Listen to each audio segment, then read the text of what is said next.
Previously, I have done a video about that frag tank right over there, and my display tank is next.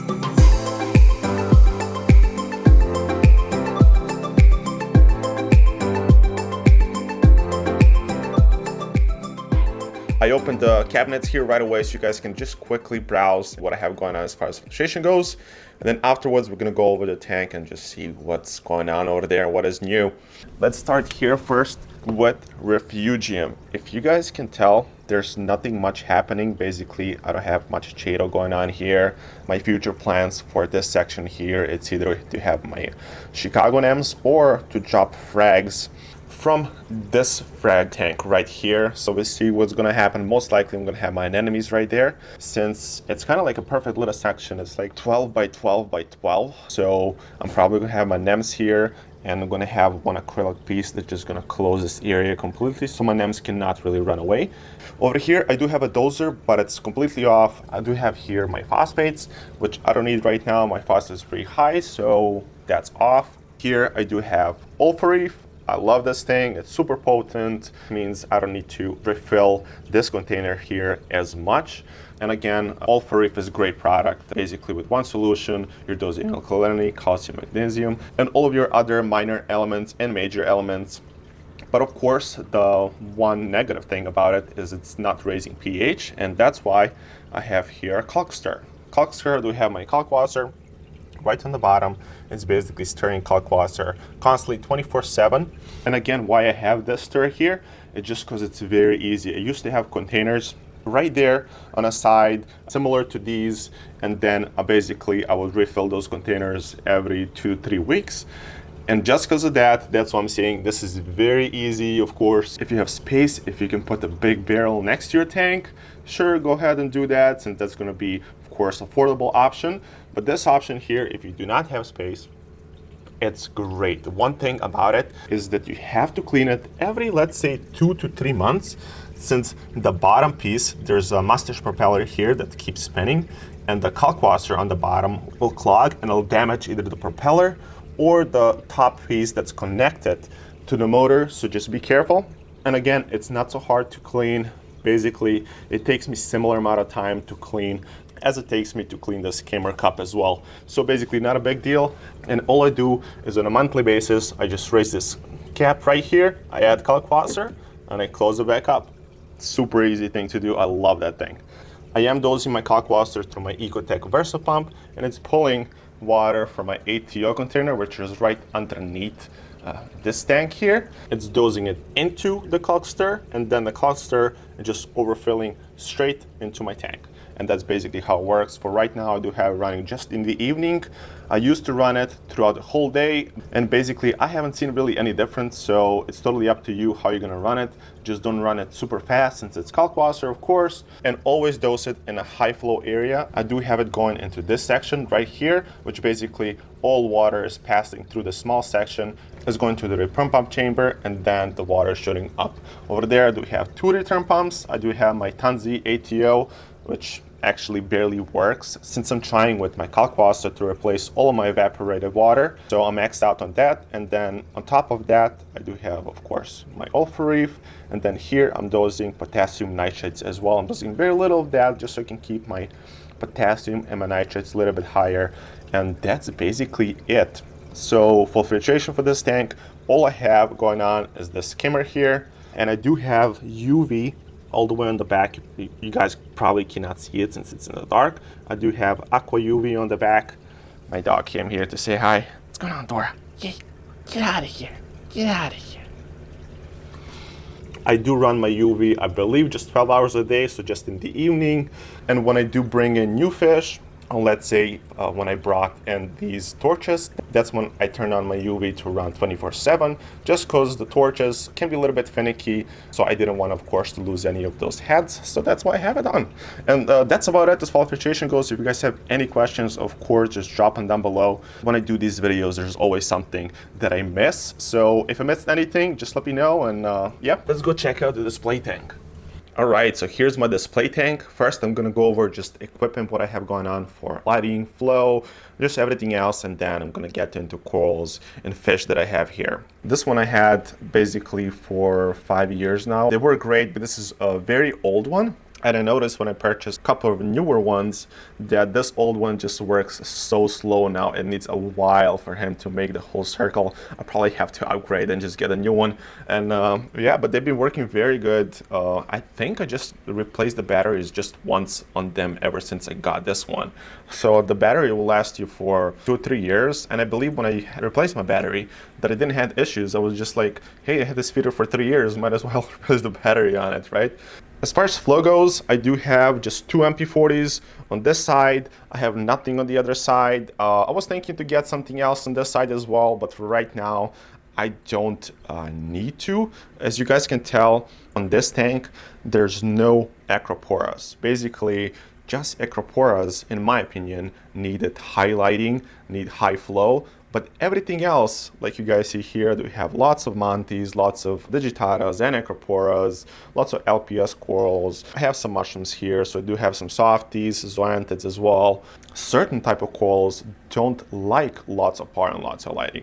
I do have some of these plates, and even I have them over there all the way shaded on the bottom, and they're loving it there. Of course, if you guys ever had Space Invader Pectinia, you know that this coral just likes low light, low power, and that's why I kind of have this tank so I can keep all those low light corals as well.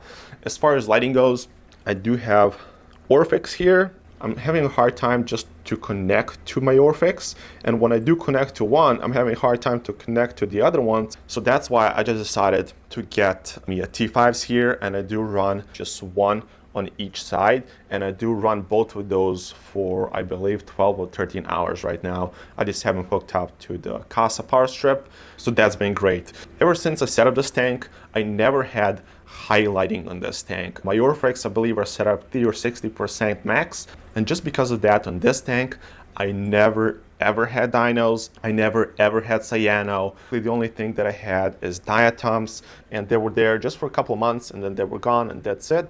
But what I've noticed, I don't have to clean my glass as much. So if you're a beginner and you're not really looking to get into acroporas, there's no reason for you to set up your lights high, since, as I said, most of the corals don't even like high power, and you're gonna have so much easier time during your time in hobby that you're gonna clean your glass way less. You're gonna probably skip all the ugly phase, and then you won't have the cyano or dinos. So in my opinion, that if you're setting up your tank and you won't have acroporas, just set up those lights on a low level. What's low level for me? It's anywhere between 50 and 150, let's say 200 power max, and that's about it. On the sides of this tank, I do have frag racks as well. I don't really like the look of the frag racks, but since I do have emerald crabs in this tank, and I've noticed they do like to munch on gonioporas, I decided to put all of my gonies on a side, on a frag rack, and that way they cannot really get to them. And since I'm right now filming in the morning, some of my gonies, for instance, this one that you guys are looking right here, gets double the size during the day and when my full spectrum lighting kicks in. And just recently, I've been adding this rock right here. Just got a different type of torches, and I have to say that this rock here just changed the look of this tank tremendously. I'm not sure if you guys have ever seen just full on Ophelia tank, just full of torches, hammers, and frog spawns. And always when I see those tanks, I have a feeling like something's missing. I need some of the hard corals in the tank as well. Or since I had this tank just all sticks and nothing was moving in this tank, when I added that rock, this tank just locked in for me right now, just because I have a certain amount of hard corals and a certain amount of flowy corals. That's why I've been enjoying this tank particularly. Just an easy tank, and let's say I don't have to worry about these corals as much as I have to worry about acroporas. Of course, I love my acros. When I started this tank, that's what I was into. I filled this tank to the brim with acroporas, and guess what happened? I was a beginner, and of course they all died. They were all small frags. I didn't know what I was doing. When you're a beginner, you think you know everything, but when I look back right now there's so many things I was lacking in the system. Basically, I didn't have enough lighting, I didn't have enough flow, my chemistry was out of whack, my pH was very low. So if you're a beginner, I do suggest you getting these corals first, and then start off with easy acros like none of your Taneuses or smooth skins. Just grab any other acros that have been in the hobby for a while, and in that way your experience is kind of gonna match your coral progression as well, and then you won't have as much as problems as you would if you started with acroporas right off the bat. So I wanted to show you guys what I have going on. All of these corals here, or these torches here, I traded for my nymphs or my other corals. This is the last one that I got. I'm not sure which one it is. I'm not sure the name of it. It's just a Malaysian torch.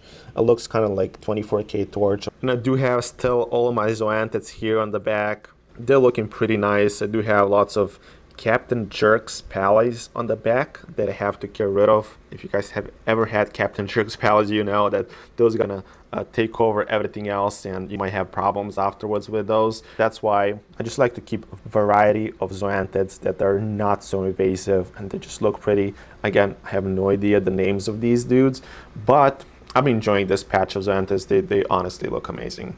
All of these LPS pieces I used to have on the back of my rock here, all the way behind, and now I'm enjoying them way more ever since I put them here up front.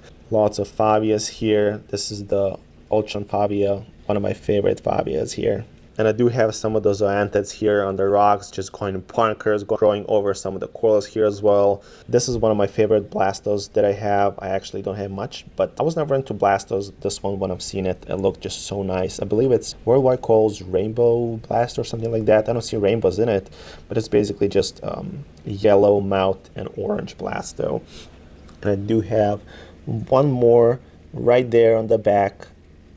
It's just purple and green, and this, hey Sailfin, get out of here. It's right there. It looks nice as well, but of course it's not as nice as this one right here. And I do have my hammer here that I had for quite some time now. I got it as just one head hammer from my friend, and I had this hammer for around 3 years now, and I used to have it all the way in the back right next to that RUTR Rampage. And the funny thing is, when I decided to move all my affiliates, when I decided to move my hammer right here, when I moved it, my clownfish, they're right now all the way in the back, are hosting my RUTR Rampage. They used to host this hammer here, and for some reason they never noticed that I moved it basically just not even 20 inches on this side. What they've done, they just moved like 3 inches on the side, and they decided to host my RUTR Rampage. That's so silly. I've noticed that RUTR Rampage is not really liking and then hosting. I've seen there's a little piece in the middle that's kind of getting more and more white.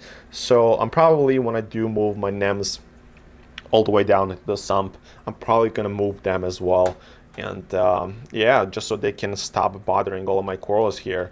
When they used to host this hammer here, the hammer didn't really look happy, since none of your corals will be happy when your clownfish are hosting them except anemones. And even when you have a small anemone, just be very careful, especially if you have a big clownfish that's constantly rubbing on that small anemone. And if you just introduce that anemone into your system, it might be finicky and might die. So just be very careful with small nymphs and big clowns. But of course, any other nymphs, when they get bigger, they don't really mind clowns at all. And yeah, this blue tank right here, I had that tank ever since I set up this tank. And I used to have lots of different tanks in this tank, and they used to fight a lot. And since this one here, I got it as a very small guy, and I actually had it in hyposalinity quarantine system just for him, since when I got him, he had ick. So I had him in quarantine system for a couple of months, and then I brought it back in. And then the other tanks were harassing it, so that's why I decided to pull all those tanks out of this tank. And now I still have him. It's been 5 years now or so, and he's doing great. But what I've noticed, he never really healed well. He healed a little bit from all the beating, and I don't think he'll ever heal, since it's been, as I said, probably 5 or 6 years right now. So he doesn't really look good, but he's been very healthy. He's basically the boss of this tank. He's a very gentle fish. He doesn't touch none of my corals. He doesn't bother none of the other tanks as well. All he does is just basically chills around and eats his food. He's a very nice fish. I'm so glad I have him, but I again, so sorry, because I had a bunch of other tanks that were harassing him. And in the beginning of this tank, I was out on the road a lot, so I couldn't really see what was going on in the tank. But yeah, that's the story of my blue tank. This little dude here, I had him for a while as well. I do had him ever since I got in this tank. He's just a robust little fish. He's a mean little dude to other fish, but never towards me. He always runs away when I put my hand into a tank. Actually, the only fish that are little devils are the clownfish. This clownfish that I have, this pair, and I have one more clownfish, a Solaris as well, in my enemy tank, and they're just ruthless. I wanted to show you this little pile of plates right here. I used to have it right here, and these zoanthids used to touch it all the time, but that's been happening for months and months and months. And then one of a sudden, I'll wake up one morning, and I see that the whole plate is just dead. I'm like, what happened? I thought they were fine touching one another, but they were obviously not. Obviously, this was my plate, and I was so sad, but that plate actually, it looked kind of similar size like one of these I got from Cherry Corals when I visited them, it was like 3 or 4 years ago. And what they told me is that they're getting these plates from a guy that had his plate died, and then from that plate, all the smaller ones kept coming, and that's exactly what's going on here. And I'm not sure if you guys ever had plates for how many years you'll get babies out of it, since every single time I pull all these plates off, as I pull these and as I pull those on the back, every single time I pull them off, the new ones will just start coming. Is this unlimited type of deal, or I just don't have an idea what's going on here? Lots of people don't know this. Actually, when I posted this once on Facebook, people just didn't believe me that this can happen.